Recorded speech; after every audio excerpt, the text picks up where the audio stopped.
Je také pravidlo, tí, čo prípadne o tom neviete, tak je to z knižky od Malcolma Gladwella, pravidlo 10 000 hodín, knižka Outliers, ktorá hovorí, že keď chcete byť v niečom, že fakt, že master, tak je tam zhruba nejakých 10 000 hodín, ktoré by mal človek do toho investovať.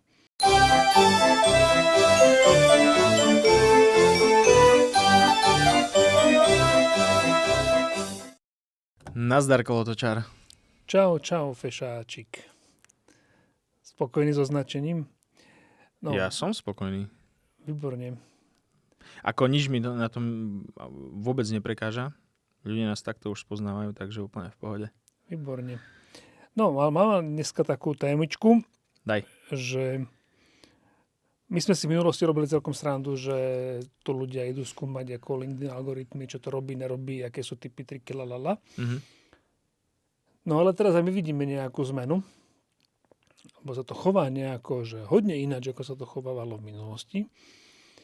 No a čo tak pokecať o tom, že jak sa vysporiadavať s tým, keď sa úplne možno nedarí, tak jak by sme chceli, a jak na tú konzistenciu a jak to proste odpáliť do hardkoru, napriek tomu, že ten algoritmus nám nepomáha. Dobrá téma, lebo konzistenciu asi každý vníma, že akože je dôležitá, že treba ju mať. Len čo to v praxi znamená? Že či to je, že raz za mesiac, alebo raz za týždeň, alebo 3-krát za týždeň, alebo 5-krát za týždeň. Alebo ešte viackrát za týždeň. Alebo viackrát. Takže to by sme si mohli povedať, lebo podľa mňa to dosť súvisí s tým, že čo vlastne chceš dosiahnuť. Jasné, že sú veci zložitejšie, sú veci jednoduchšie, takže neberme to prosím teraz ako akože mantru, niekde stačí 3 000, niekde treba 20 000 hodín, ale je to niekde takýto objem a nemôžem byť master v niečom, čo robím raz za 10 dní. Toto asi úplne nefunguje a v žiadnej oblasti. Nepamätám si presnú štatistiku, ale vidí sa mi, že niekde som čítal také číslo, že ak nejakú konkrétnu vec robíš aspoň 10 minút denne, tak už si lepšie ako, ja neviem, že 98% ľudí alebo tak v konkrétnej veci. Vieš čo, ja kedysi dávno som ešte chodil na jogu, lebo teda všetky tie bojové športy sú pre telo celkom teda zaberačka. A joga je takým fajn kompenzačným cvičením a tam pán Dodo Blesak vždy hovoril, že 15 minút denne stačí. Nebola to pravda. On vedel, že to nie je pravda, ale vedel, že keď povie, že musíte hodinu denne, tak to nikto robiť nebude. Ale keď im povie, že 15 minút, však to si ako utrhnem a po pol hodine zistí, že je v polke, ale už to není inštrukcia, už si došiel k tomu sám, že kurník šopa, musím ako byť do seba prísnejší. Môžem s tebou absolútne súhlasiť, lebo hlavne v začiatkoch je dôležité si vytvoriť ten habit. Tak. Lebo tie výsledky prichádzajú dlhodobo. Oni neprídu ani po týždni snaženia, ani po 2 týždňoch snaženia. To bude trvať mesiace. Ale ty nevydržíš mesiace. AI-ková kráska. To si niečo povieme. Ale ty tie mesiace nevydržíš, ak začneš príliš prudko, alebo si nevytvoríš ten návyk. Hej. Čiže s tými 15 minútami je to úplne perfektná vec. Ja to veľmi často hovorím ľuďom, ktorí začínajú. Netráp sa tým, že nevieš, o čom písať, neviem čo. Vytvor si zvyk taký, že každý deň na 15 minút ideš na LinkedIn. Tak. Čítať iné profily, komentovať posty, nič iné zatiaľ nerob, len si vytvor návyk chodiť na LinkedIn. Áno. Keď tam nie som, tak ťažko to môžem ovládnuť. Presne tak. Je to celkom jednoduché. No ale na to, aby človek získal takýto nejaký zvyk, asi by nebolo špatné vedieť, že prečo to vlastne robí. Pretože teraz ako stať sa a dať si ambíciu byť hviezdou takej či onakej sociálnej siete, no malo by to mať nejaký hĺbší motív, ako len toto mať ako motív, že chcem byť hviezda. A to ani nemusí každý chcieť, vieš, ako sú ľudia, ktorí, ja neviem, robíš v obrovskom korporáte a tvoja šéfka alebo šéf ti povie, že tak bolo by fajn, aby si sa tam tak nejak na tom LinkedIne ukázal, no tak no tak raz za mesiac je super tutti bomba špica, vieš, ale ako náhle sa chceš stať top of the mind, ako náhle chceš byť personal brand Ako náhle chceš predávať svoj produkt, tak proste raz za mesiac ani raz za týždeň nestačí. To asi nebude stačiť. A ja som si vlastne aj a myslím si, že sme mali podobnú cestu s tou častosťou postovania, že jednoducho, keď to robíš x-krát do týždňa, tak výsledky sú nejaké. Ak to robíš 2x x, tak výsledky sú spravidla takmer dvojnásobné. Takže je to jednoduchá matematika proste. Ano. Ak to robíš častejšie, tak ten výsledok príde skôr. Bodka. Nemám k tomu.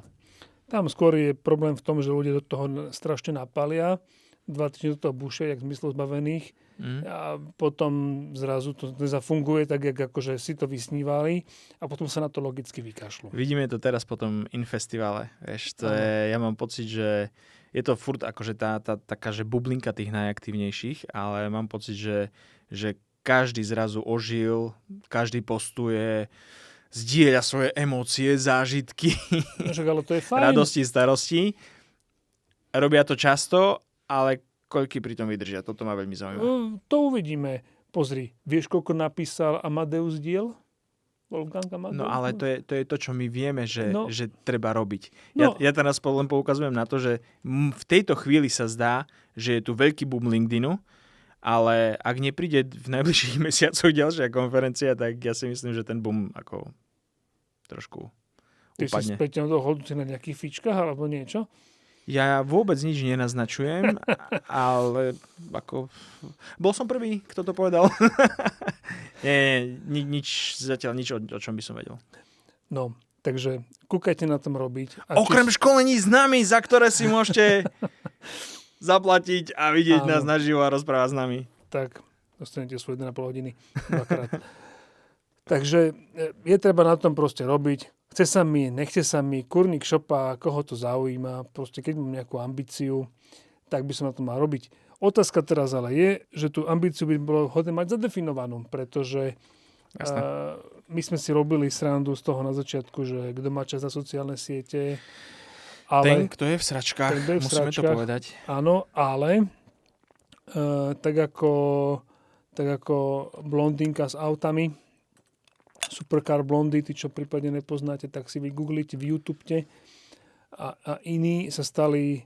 Joe Rogan takisto nemal naplánované byť podcastovou hviezdou, proste bol komentátor MMA, alebo iní ľudia sa zrazu do toho dostali a zrazu to funguje. Má tam Muska, hej, a Tysona, teraz myslím Mikea Tysona, ale The Grace Tysona. Takže ako dá sa s tým dostať že veľmi, veľmi ďaleko, ale tá ambícia musí byť zadefinovaná. A v mojom prípade tá ambícia bola jednoduchá. Vyvinuli sme, že galaktické riešenie, už sa to nebojím označovať normálne takto, lebo ten feedback je taký, že proste, že to sme ešte nevideli. No ale ja to proste potom odpaliť do sveta. Mám teraz milióny na to, aby som platil AdWordsy a neviem proste. Ne. Aj Musk je proste, on je tvárou Tesly. Nikto nepozná číslo 2, číslo 3, číslo 4. A bolo by to bez nich? Nebolo by to bez nich. Ani SpaceX postavil snáď Musk tie motory, vymyslel on tie motory, on iba kázal, že kurňa, už to dokončíte. Takže tá vízia tam musí byť a keď mám víziu, tak cesta sa rozsvieti sama. Ja som to mal trošku inak, ale tá cesta je teda podobná, hej, že ja so svojím biznisom som vedel, že na rozdiel od tvojho, ten môj je ťažko neškalovateľný, je veľmi lokalitne viazaný a proste nemôžem zobrať skener aj skenovať do Ameriky, lebo tam je kopec ďalších firiem, ktoré robia to isté, čiže na čo by si to niekto objednával. Sú samozrejme výnimky, hej, mali sme minulé Tomáša, takže sú, ale aj výnimky, to nie je, že to je o jeho firme, to sú výnimočné projekty, na ktorých sa dá robiť tak, že ide firma z Cashmarku skenovať do Ameriky. Ale nie je to vôbec pravidlo. A na výnimkách biznis veľmi nepostavíš. Čiže ja som sa rozhodol, že chcem vytvoriť nové možnosti biznisu, jednak pre firmu, ale jednak aj pre mňa. A tak som si povedal, že proste musí byť zo mňa hviezda v nejakej oblasti. 3Dčku som rozumel najlepšie, tak som si povedal, že to bude tam. Tak, no a bolo by to asi dobre vedieť, že môžu tu byť aj oveľa väčší kúzelníci, ako sme my, ale ak sú ostýchaví a tam niekde sa boja vystrčiť nos zo dverí, lebo neviem čo. Zďaleka si nemyslím, že sme najmudrejší v tom, čo robíme. Presne To tak. absolútne, že nie. Akurát, že sa nehambíme otvoriť papuľku a rozprávať, písať, Áno, ukazovať sa. presne tak. Takže je to celkom jednoduché. Nebolí to. Takisto aj v LinkedIne. To, že sme jednotka a dvojka na Slovensku, neznamená, že o ňom vieme najviac. To znamená len to, že sme najaktívnejší. Áno. Nič iné. Tak, pretože my, a tomu sa budeme trošku venovať, že ako sa k tomu dá pristúpiť, ale hlavne dajme si možno ešte teda rýchlo k tej frekvencii, lebo teda máme postovať raz do týždňa 2-krát, 3-krát, 5-krát, 10-krát, 20-krát, 30-krát, koľkokrát.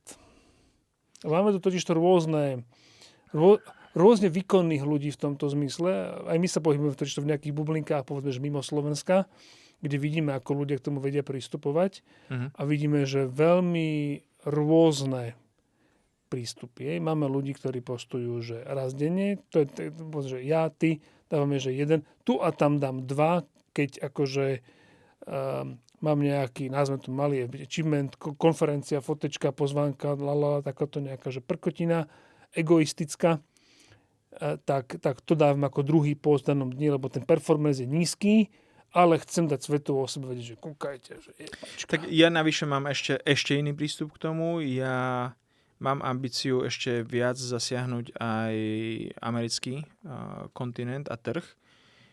Napriek tomu, že už teraz tam mám celkom slušný podiel akože z toho môjho audience, tak chcem to zvýšiť.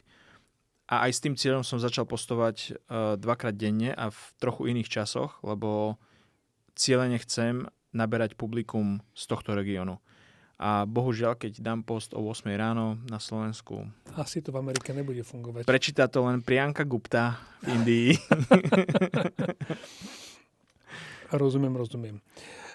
Takže len k tej štatistike som chcel, že ja mám to v priemere tak, že 10 až 14 postov týždenne. Dobre, ja som teraz na nejakých 8-9. Mi to takto nejako vychádza. Ale vieme si vystačiť, keď som 8-krát, 9-krát do týždňa niečo streliť a 52-krát v roku s vlastným kontentom? Ešte som chcel zadefinovať slovo hardcore, lebo zhodli sme sa na nejakom čísle postov za týždeň. Dokedy je to ešte také, že bežné a odkedy je to, že fakt si sakra ideš po tom LinkedIne. Áno. Zhodli sme sa na takom čísle, že 5. 5, áno. Že 5 postov, nie je to kvôli tebe, Marti, je to čistá náhoda, že si sa zmestila do toho čísla. Ale 5 postov týždenne už naozaj považujeme, že ten človek to myslí vážne a povieme si, že to je už hardcore. To, čo robíme my, samozrejme, že to máme už skoro ku 10 a tak ďalej, tak to už je super hardcore. Ale máme tu aj takých, ktorí sú ešte na násobkoch našich čísel.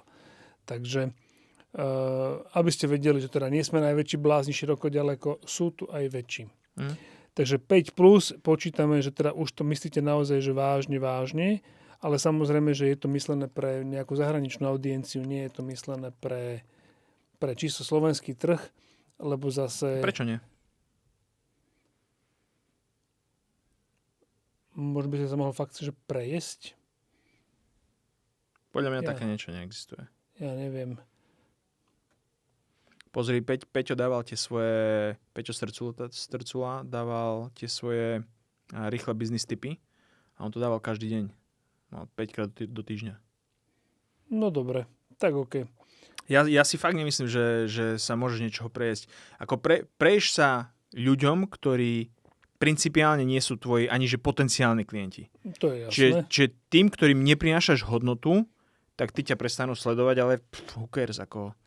Sorry, nerobím to kvôli tomu, že by... ktorí ma nechcú vidieť. Presne tak. OK. V každom prípade, ale my toto máme momentálne trošku viacej uvažované smerom k ľuďom, ktorí chcú vyraziť do sveta, lebo práve to intenzívne postovanie má... Preto to robíme v slovenčine, nie?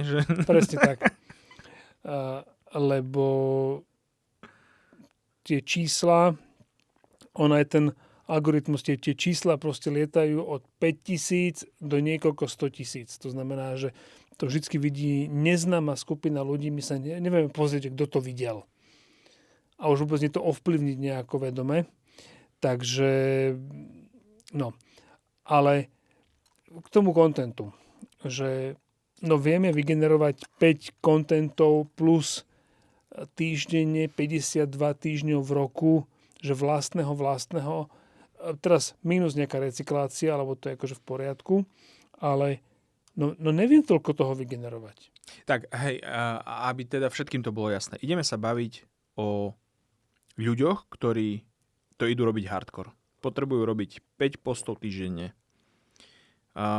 Povedali sme si, že vlastne to je také množstvo, že ty reálne nedokážeš vygenerovať 5 originálnych postov, myšlienok, pridaných hodnôt z dlhodobého hľadiska teraz myslím, tak, aby si sa nikde nemusel inšpirovať.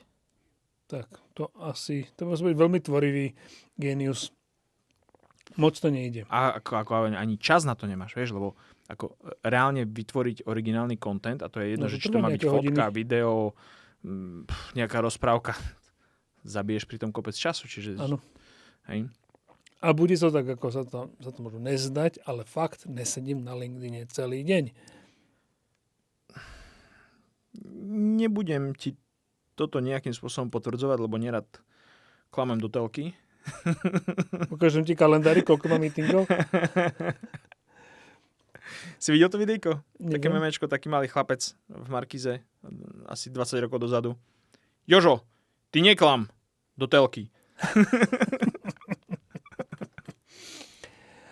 No, ale máme aj ľudí, ktorí vnímame, že sedia pri tom LinkedIne celý deň, lebo ten objem, čo oni vygenerujú, už si neviem predstaviť, že by to teda robil. Dobre, môže to robiť nejaká v Malajzii remote virtual assistant niečo, ale príde mi, že ten človek naozaj do toho búši, lebo asi to robí, že full-timeovo a má to tak povediac ako job description. Ja si myslím, že sú firmy, ktoré už pochopili to, keď majú interného brand ambasadora.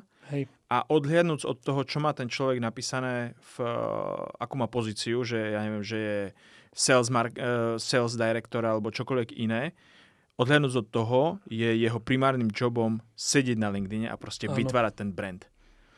A ja si myslím, že to je aj ten človek, o ktorom chceme teraz hovoriť, ako o prvom.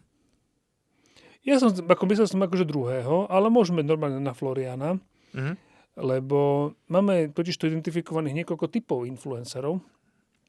No a tento ako ambasador, takým typickým reprezentantom je práve Florian Palatini. Nie influencerov, ale akože tvoričov kontentu. Lebo tak máš tu človeka, ktorý nie je influencer. Poďme k tomu. Prvého máme človeka, ktorý robí podobne ako my. Začal s ním oveľa skôr, takže aj tie jeho čísla sú, že koľko, 8-krát viac má teraz, alebo tak 400, nejak? neviem koľko tisíc. Tak, proste je cez 400 000, ide ako pila a bol veľmi aj našim vzorom. Hej? A stále je, podľa mňa. Je. A je hlavne akože aj náš kamarát. Tak. Že a je to človek presne, ktorý ani nie, že 5, ani nie, že 7, ani nie, že 10. Ani 20. To je on, že 3-krát denne?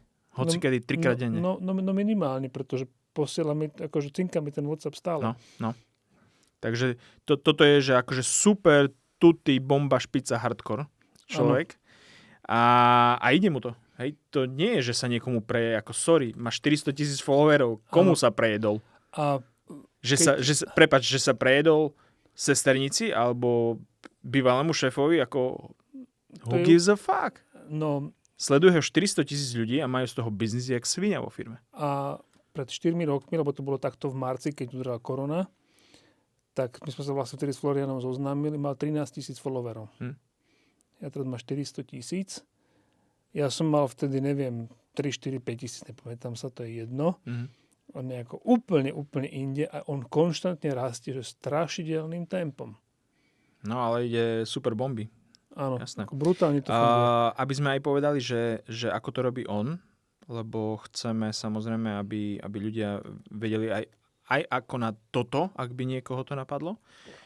Je to človek, ktorý okrem toho, že dáva vlastne videjka zo svojej firmy, z riešení teda ich firmy, veľmi často repostuje, nie repostovať, ale inšpirovať sa a zdieľať content, ktorý vytvoril niekto iný. V zmysle, nájde dobré videjko, požiča si to videjko, postne ho u seba, dá k tomu nejaký svoj koment, svoju myšlienku a čo urobí? Hlavne dá credits. Vždycky zdieľa zdroj. Bacha.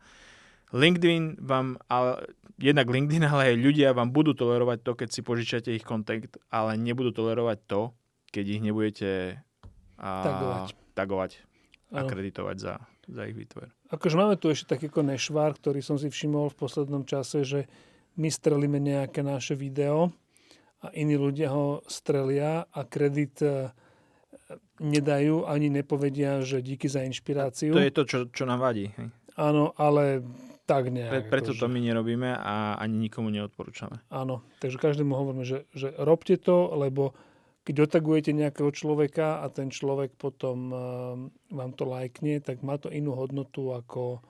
A je to ešte inak, že častokrát sa stáva, že niekto vytvorí video, ale ty to nevidíš u toho originál kreatora, ty to vidíš u niekoho, kto to už v úvodzovkách ukradol. Takže ja vždycky robím to, aj to vždycky odporúčam, tagnúť aj toho, kto to prvý vytvoril, aj toho, od koho si sa inšpiroval, u koho si to prvého videl. Presne, že tie kredity môžu byť kľudne viaceré. Nehovoriť o tom, že sú situácie, keď napríklad človek vezme niečo z Instagramu, alebo z YouTube, alebo z inej platformy, takže tam takisto kredit ide aj napriek tomu, že toho človeka... OK, nevieš ho označiť, ale furt to tam napíš, že proste je to ten a ten. Áno, že díky za inšpiráciu tomuto.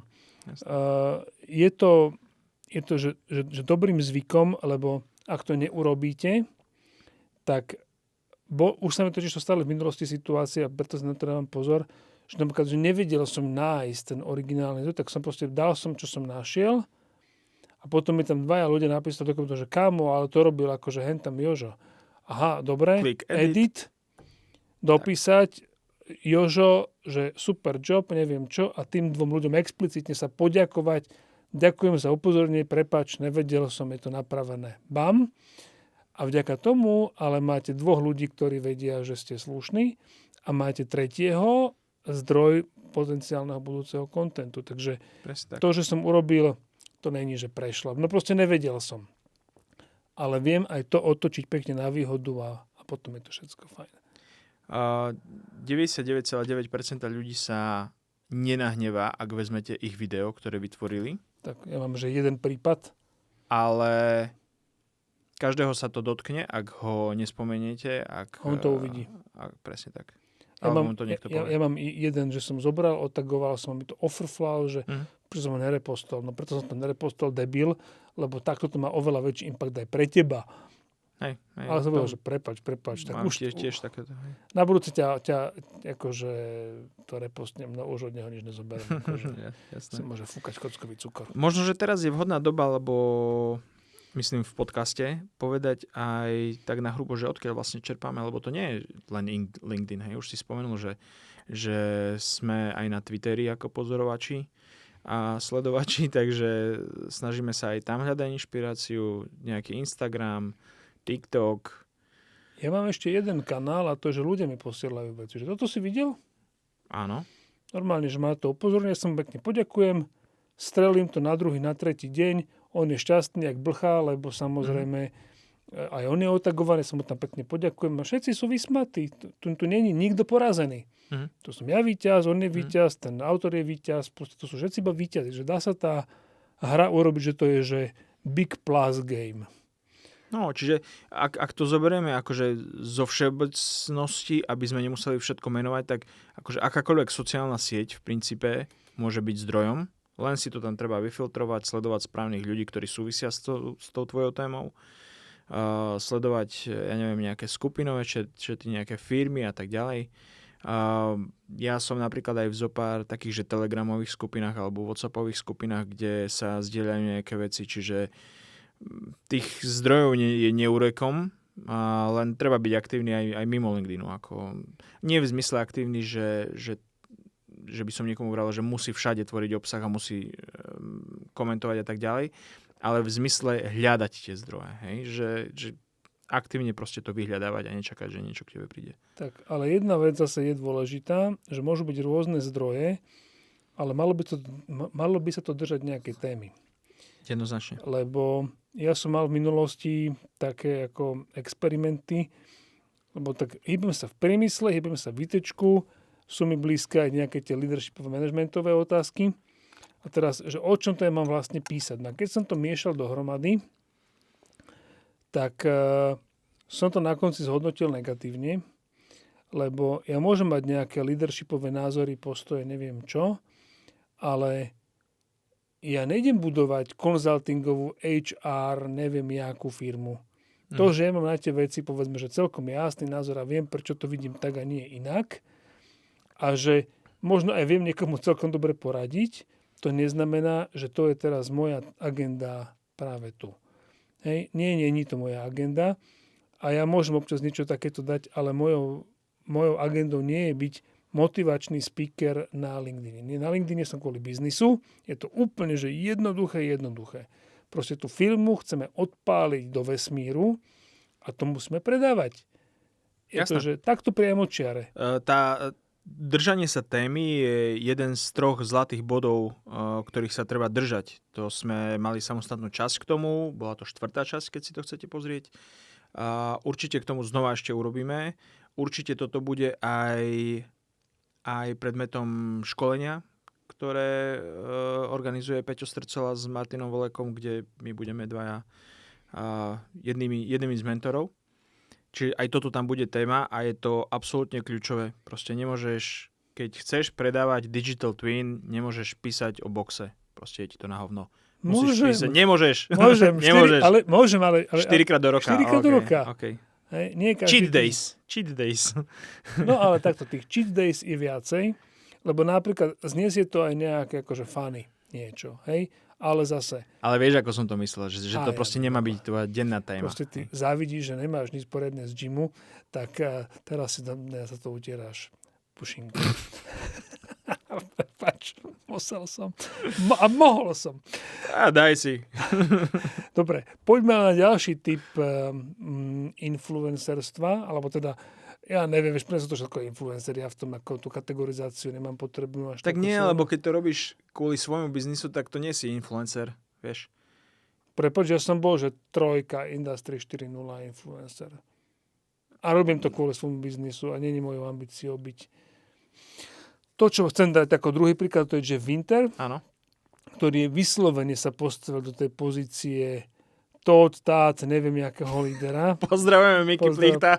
Pozdravujeme, že teda, jak sa to správne vyslovuje. Thought leader. Slovak líder. Thought leader. Dobre.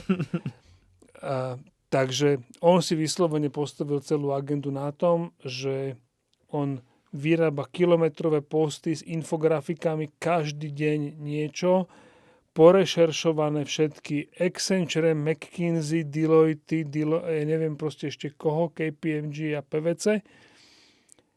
A všetky Industry 4.0 témy, priemysel a jednoducho má badgeov na tom svojom obrázku za chrbtom asi 20, chodí na 500 konferencií ročne rozprávať a tak.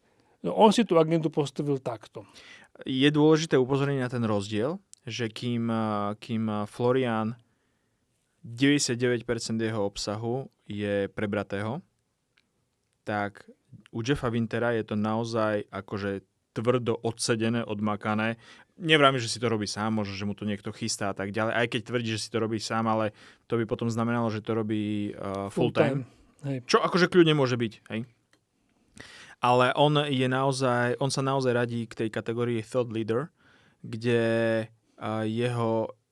jeho posty naozaj majú pridanú hodnotu, ukazujú, že je tam za tým nejaký research robený, že je tam nejaká analýza, že sú tam nejaké hĺbšie informácie, ku ktorým sa nedostaneš tak, že si proste zadaš do Google nejaké prvé slovo a repostneš nejaký obrázok. Tak, akože musel toho veľa načítať, naštudovať a porobiť. A čo je dôležité, že že už keď to urobí, tak to skondenzuje. Tak. Ale napríklad pre mňa to nie je. Hej? Takže mne je oveľa bližší tento koncept, ako to má Florian. Ja na to nemám ani čas, ani mentálnu kapacitu teraz akože robiť schraňovača informácií z celého sveta, aby som nejakú tému ovládol, že dokonale. Ja to nepotrebujem. Mne stačí, že ja po tých továrniach teda, že chodím, vidím, ako to funguje, ja si ten obraz viem už urobiť akože celkom rýchlo, už som veci zo pár v živote videl a ja sa snažím práve to robiť opačne, ako to robí on, takže není, že jedno dobré, druhé zlé, proste každý má akože svoj štýl. Napríklad ja som hybrid, ja robím aj z jedného, aj z druhého, čiže... Tak, on má kilometrové posty, jemu tých, neviem koľko, 3000 znakov musí nestačiť, ja idem na 3 riadky, takže má tu, že neviem, že 200 znakov, alebo takéto čosi, a tam ja chcem vydestilovať jednu údernú myšlienku pre dané spravidla video. Ahoj, čau. Mal som teraz 2 také dlhšie posty, som dával nejaké sumáre z tej konferencie. Neviem, ja to nečítam tvoje. No, ale to je presne ono, prečo to nepíšem. Ja som to napísal len preto, lebo kto som to má čítať, keď ty každý boží deň dávaš nejaký post? Už si sami prejedol. V pohode. Podstatne, že lajkuješ. No, takže, ale slúbil som, že dodám reportáž, tak som dodal reportáž. Hej, akože, aby som si nebol zhubiriť, ale ambícia, že teraz to bude každý akože poctivo čítať z tej mojej audiencie, no vieš, to musí byť ako veľmi špeci človek, ktorý si to akože dá s tým tú robotu. Takže tam skôr ide o to, aby teda slovo som dal, slovo som dodržal, myšlienka tam akože je, ale aby som ja tu teraz ako blbol okolo toho každý deň, lebo chcem byť thought leader, tak akože... Ale to nie je na hanenie toho druhého prístupu, to je len na zadefinovanie a svoj pozicioning. Zase sme pri tom, že ty nielen, že musíš vedieť, čo chceš dosiahnuť na konci, ale, lebo to je nejaký cieľ, ale ty potom musíš mať aj tú stratégiu a časťou tej stratégie je vlastne tvoj samotný positioning, že kam sa vlastne chceš zaradiť, ako to chceš robiť. Áno. No a ja nepotrebujem byť v pozícii najmudrejšieho odborníka na tieto veci. Pre mňa je podstatné, to by sme tú firmu proste akože dostali kam treba a funguje to, že proklate dobre. No potom to ale... Spomenieme našu kamošku? Musíme, božinku, však toľko do toho investuje energie a dobre to robí, takže Marti, čau. Čau Marti. A ona práve robí vlastne taký, akože povedzme, že tretí typ, niečo v tom zmysle, že robí kompilát. To znamená, inšpiruje sa, ale vyrába svoje. To znamená, není to ani, ale vyrobí svoje, nebojí sa povedať, kde tie informácie načerpala, nehambí sa za to, ide do veľkého sveta, píše to po anglicky, Marti akože super.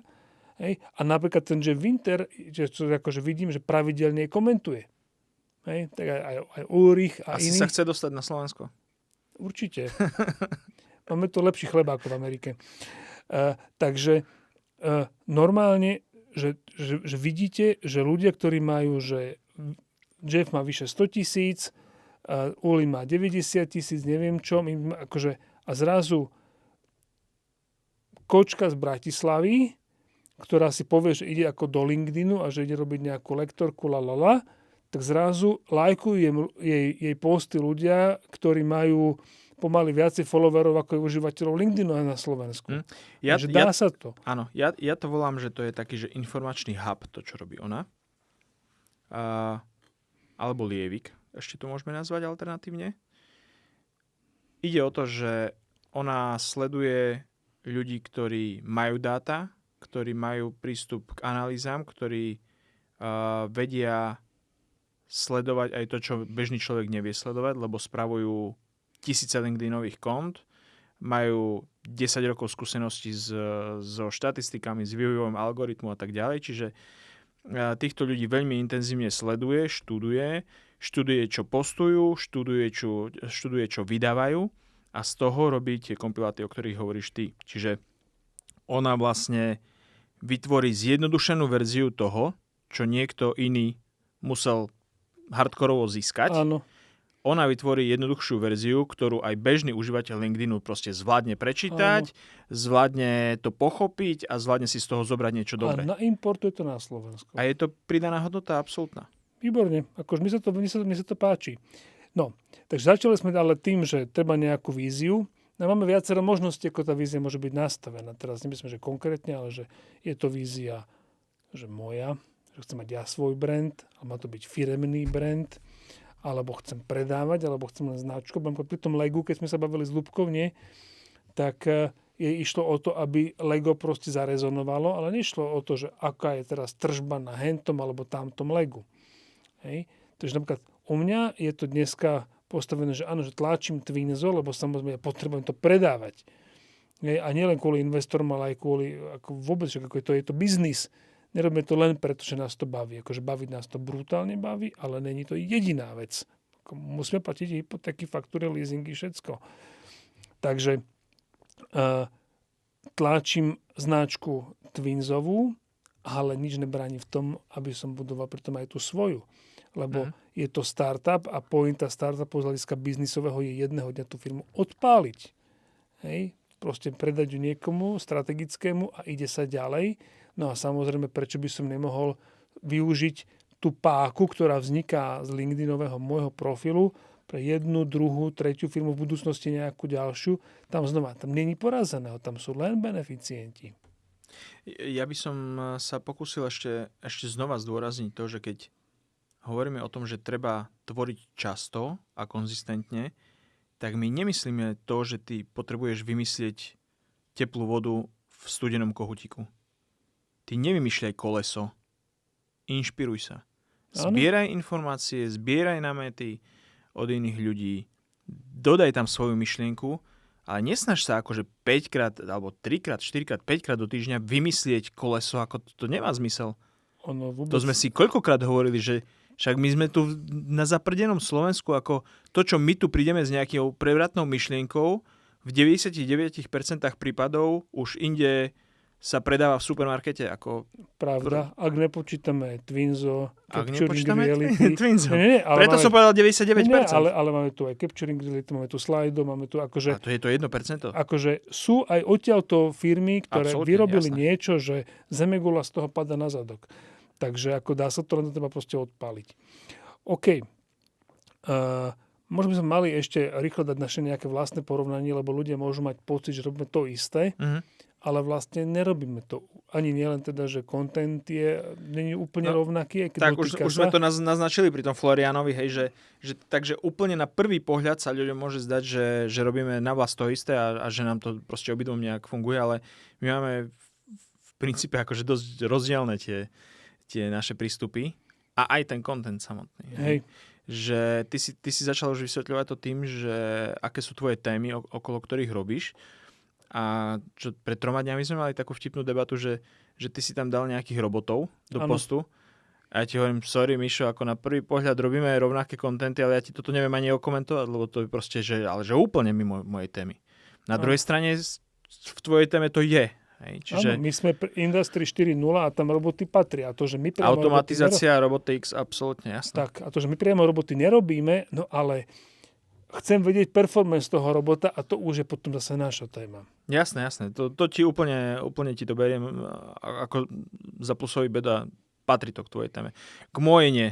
Hej, čiže ja proste si neviem predstaviť, že by som postoval o robotoch a o pakistanských deťoch, ako robia. To neboli deti, to boli dospelí chlapi, ktorí vieš, zase tomu priemyslu to patrí a zase tým, že keď sme sa bavili aj o tom, že ako vystupujeme my navonok alebo nevystupujeme, tak my si na tej serióznosti až toľko, respektíve dojme serióznosti, až toľko nezakladáme. Proste, či sme alebo nie sme seriózni, o tom hovoria to, ako veci robíme. Nie to, ako sa tvárime, že sme alebo nie sme. A ja mám práve potrebu ukazovať ľuďom, lebo z toho sveta som už čo videl, že to, že my si myslíme, že tu je niečo nejako, a to je, že jediná správna odpoveď, no to teda ne. Poďme povedať, že prečo máme iné prístupy a možno, že keď zodpovieme túto otázku, tak potom tí ľudia tie rozdiely budú tiež vidieť v našich postovaniach. Tak poď. Čiže ja som to spomínal už skôr, že mojou predstavou a môjim cieľom, keď som začal robiť LinkedIn hardkorovo, bolo stať sa pojmom v oblasti 3D. Byť ten človek, ktorý, keď niekto si niekedy spomenie, že potrebuje niečo skenovať alebo vôbec digitalizovať, tak ho napadne moje meno. Byť top of the mind. Chcel som sa stať jednoducho známym v tomto svete. Preto, aby mi to začalo prinášať okrem môjho core biznisu, skenovania, aj iné biznisy. Čo sa mi dnes už stalo, lebo dneska konzultujem firmy, dnes testujem hardvery, softvery, dnes robím platené spolupráce s výrobcami a producentmi softverov a hardverov na to, aby som im pomohol s marketingom a spropagoval ich. Dnes ma volajú za speakera na konferencie a podobne. Hej. Čiže mne sa plní to, čo som si predsavzal. A to nebolo primárne predaj môjho pôvodného produktu. Mne vznikli v úvodzovkách ďalšie 4 produkty okrem toho. Ale ja som toto chcel. Preto som vravel, že ja nerobím len to, že sa len inšpirujem a ťahám cudzí content, ale ja sa snažím tvoriť aj veľa svojho contentu, pretože to mi práve pomáha robiť tie spolupráce s firmami, pretože oni tým, že ja sa stávam nejakým zase použijem to slovo, informačným hubom v rámci 3D, tak tie firmy to vnímajú a oni sa chcú so mnou spájať, lebo vedia, že to moje publikum s tým súvisia, že to je tá ich target group. Ja to mám chlpoček ináč, tým, že ja som šéf firmy a nemal by som mať úplne biznis model postavený na tom, že mne iné firmy ako osobe platia za to, že ich propagujem. Ja sa mám hlavne venovať Twinsu. Tak v podstate pre mňa je ten ostatný content pod mazom a do toho dávam to Twinsové korenie, aby tie firmy vedeli, že OK, potrebujú. A to je práve na tému toho, že a prečo dáva, že taký onaký content, no lebo vážený, na číslach záleží. A proste keď mám 70,000 followerov, tak tam nájdem viacej 3D-čkových a digital twin ľudí, ako keď mám 7,000. To snad dá rozum. A keď niekomu nech sa naučí počítať. Je to veľmi jednoduché. Ak tvojim cieľom je predaj, tak samozrejme, že ti ide o tie konverzie. Nezaujíma ťa, že či máš 100,000 videní, zaujíma ťa, či ti prídu 4 lídy a z toho jeden je sale. Presne tak. Ale ako náhle buduješ personal brand a buduješ dúfajme, že prvého slovenského unicorna, alebo keď ja chcem vybudovať ozaj osobnú značku, ktorá bude proste v rámci nášho industrii známa po celom svete, tak to proste o ničom inom ako o číslach nie je. Ano. Samozrejme, že tá kvalita tam musí byť. A preto ale nech mi nikto nepíše, že za followerov si nekúpim chleba, lebo sorry, už si kupujem za followerov chleba. Ale držíme sa samozrejme svoje témy. Tak, jasné. Dobre. Poďme na nejaký fanfektíček. Ja dám svoj. Daj. Není úplne LinkedInový, ale je akože zlatý. My ešte kedysi, keď som ešte programoval vlastne dokonca, lebo to je tak 20 rokov dozadu, tak v softveri sa zvyknú robiť také, že Easter eggs, to sú také ako nečakané prekvapenia, ktoré človek do softveru pichne. No ja som mal také obľúbené, že keď sa dá niečo vymazať, tak ja som do tej otázky, že či si istý, že si, ako to prosíš, takže are you sure you want to delete 10 randomly selected records, hej? A teraz, to som tam akože dal a nič, vieš. V 15 rokoch mi volá nejaké číslo, že pán Ukropec, že vy ste nám tu robili taký systém, hovorím, jo, marí sa mi, že nám toto má, že nejaké náhodné záznamy. Že fúha, že to, jak to budeme akože servisovať, vieš, nejaká 15 rokov stará sračka, že ukážte mi to, tak by šerli a vieš, tam tá hláška v tom dialogu, lebo no kto číta deletovacie hlášky v dialogoch? Nikto to nečíta. 15 rokov tam tá hláška bola, až si ju niekto prečíta. Počúvaj, ale to si mi nevravel ty? Alebo rozmýšľam, kto mi to vravel, že oni, že už ich nejak nebavilo vymýšľať akože tie errorové hlášky, takže normálne, že random dávajú tie errorové hlášky to už niekedy. To nie je odo mňa. Tak to mi niekto vravel z nejakého softvéru, že proste už toho bolo toľko, že už akože nevedeli čo, tak proste tam dali Ale random. boli, ešte keď sme robili napríklad kedysi pre Nokiu na Symbian apky, tak normálne ti hodil ten Eclipse, že error 7. A ty akože díky. A potom k tomu vymysleli, že čo to je. No, tak daj ty niečo. Super. Ja som mal dnes taký zaujímavý rozhovor, lebo mám spoluprácu s jednou firmou, ktorá robí skenery. A ten môj kontakt, ktorý tam mám, taká baba, ktorá so mnou proste komunikuje, tak prechádza do inej divízie. Oni sú obrovský korporát, proste robia, to je skoro jak Samsung, hej, že proste robia všetko, čo si vymyslíš. Tak mi napísala, že prechádzajú do divízie, že ona prechádza osobne do divízie robotických kosačiek. OK. Hej. A ja tak z prdele, akože zo srandy píšem, že paráda, urobíme collaboration aj tam, lebo nechce sa mi kosiť, nie? Záhradu. Pošli mi kosačko. A ona okamžite, že yes. A ja som to chcel zachrániť a hovorím, že no, ale dúfam, že tá kosačka bude bežať na lidare a potom to súvisí s mojou témou. A ona, yes, it will. OK. Dve. Takže som len čumel, že už žiadne tieto akože dráty po záhrade a tak, ale normálne na lidare to bude bežať. Za followerov si kosačku nekúpiš. Nikdy si to nekúpiš. Týmto zdravíme všetkých takže závislícov. práve tam balia kosačku. Cool, gratulujem. Výborne. Díky. Díky Fešačík a my sa vidíme. Čaute. Vidíme sa, čaute, díky.